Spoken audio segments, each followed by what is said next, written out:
Alright, so we had some wicked rain here the other day, yesterday and the day before. Yesterday wasn't too bad, just a little bit, but the day before we got like 1.5 inches. Yesterday we got like 2/10. But it's made things really a mess because of the 50-mile-an-hour gusts of wind. So what has happened, and I haven't filmed it yet, I will in a little bit, is the corn has gone over worse than what it was before. And I'm really pushing to get it through the combine, so there's a lot of material going through the combine because it's damp. Because I can't stop. If I stop, I'm gonna have a problem. Like, it's only going to get worse. I have good weather till Thursday, and I have, in that time frame, I have to haul probably 8,000 bushels of corn, 8 to 10,000 bushels of corn to its destination, because if I don't, I will not have any room. This bin will be full again today. My truck is loaded for tomorrow morning, but the bin will be full again today if all goes well, and that will be that. So it's just very important that I get this off here, because if we get another wind event like we're having now, it's just going to take the rest of it over. I'm already thinking that I lost another 4 or 5%. The wind damage is just going over. The ears can't get them all up.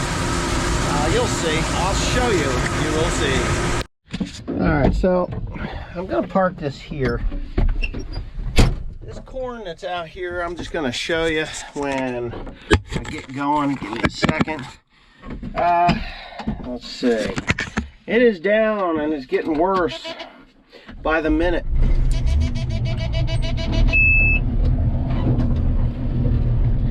By the minute.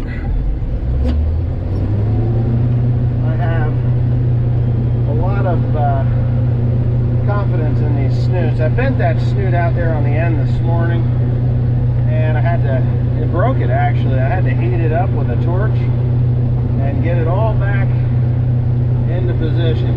So, you should be able to see what's on the ground here, and the farther I go out across this field, the worse it is. And maybe you can, or maybe you can't see it, but I can't get these ears. You'll see I'll get some of them, but probably 5 or 6% of them are they're on the ground. I was going one direction, but it didn't seem to matter. Just gonna get that thing where it needs to go. You can see it like this. It's just absolutely awful. It's annoying as hell too. Because in wet conditions, believe it or not, I'm really happy with the weeds that are growing there, because those are weeds that grow in sweet soil. And I've been putting, with the spent, I've been putting a secret type of calcium on here. I may have shown in a video before, but it's alright. It's kind of crazy, but we're making mud, making ruts. This ground dries out pretty quickly, so I'm not too concerned. Pain in the ass keeping it straight between the rows. But every stalk that falls over, every day that this goes unpicked, unharvested, is a loss that I'm losing. So I really, really, really, really have to work super hard. I'm going to have Timothy out here picking tomorrow while I haul loads out.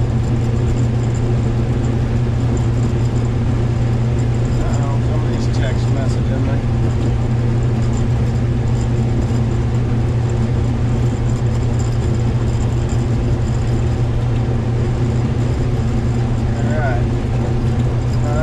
Sure, you can see how bad it is. And this wasn't like this yesterday, or the day before yesterday, 2 days ago. We had 50-mile-an-hour wind, which is knocking this over. I am definitely going to rethink my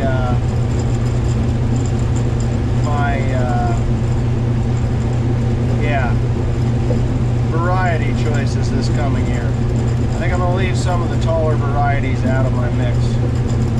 Just go with a standard medium height or whatever. These are pretty much a silage variety or a dual purpose variety, which causes this crap to happen. I'll go with a more of a, I don't know what it's going to do with the deer though. That's my problem. My whole fight with the long, tall varieties is over deer. You know, and I don't like deer eating my crops, and what they'll do is they'll walk down the rows and just bite the silk off of this stuff if it's too low, and I'm not losing any ears to deer that way. But I'm going to change my population back down. 37,700 is too much. 37,500, it's just too thick, and that's part of the reason why I got spindly stalks. But anyway, there's rocks in this part of the field, so I kind of got to be super careful. I'm going to shut you all off, but we'll get into something different. Tim's opening up the last field that we're going to do this year. Unless somebody has corn they want to sell, and then I'll just buy it and pick it.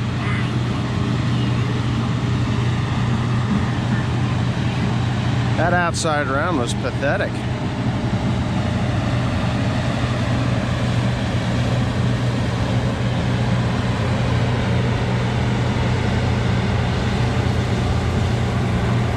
Oh my goodness.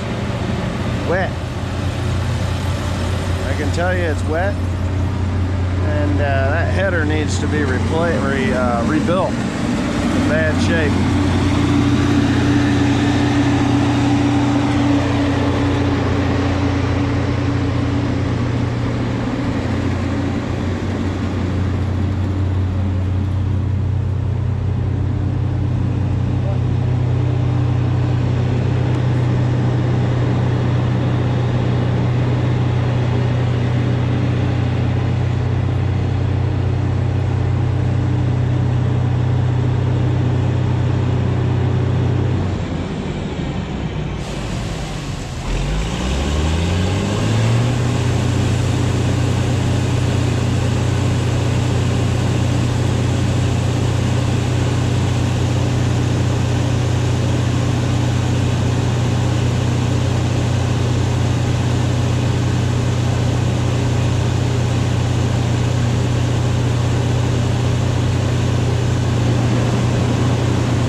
So he's going to do that. I'm going to go walk behind this combine here when he gets it moving. Come on, Will.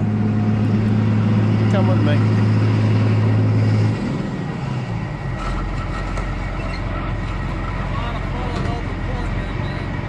I know. That's why we're almost done. Is it one-way driving or what? How? Go.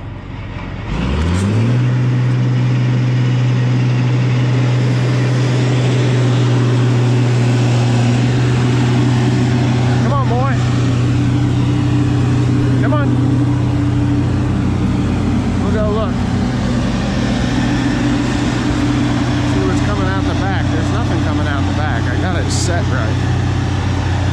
But it is going over, that's for sure.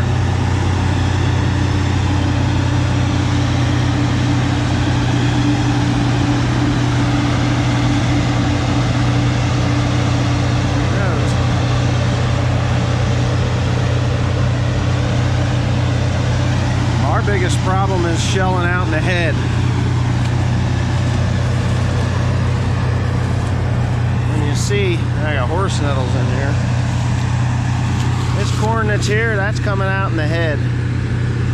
It's a shame, but it is what it is. That head needs to be rebuilt. And this variety shells out so easily.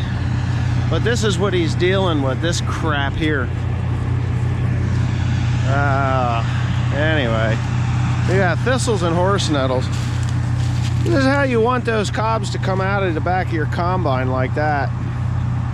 Full and big like that. You don't want little pieces. Near full. That's a full one. There's a broken one. There's probably the other half of it. But yeah, you want big cobs. If you start breaking these up into little pieces, that means that your rotors are either going too fast or your concaves are too close.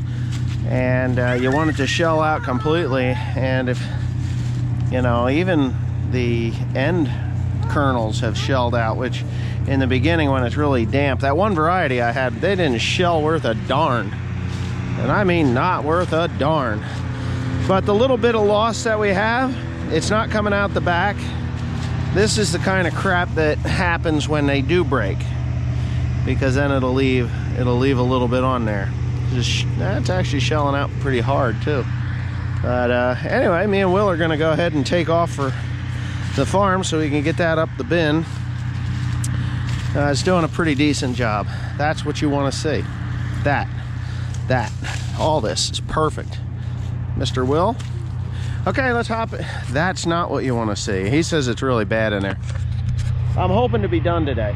I don't think we will be done today, but I'm hoping to be done today. We're gonna try. If not today, tomorrow.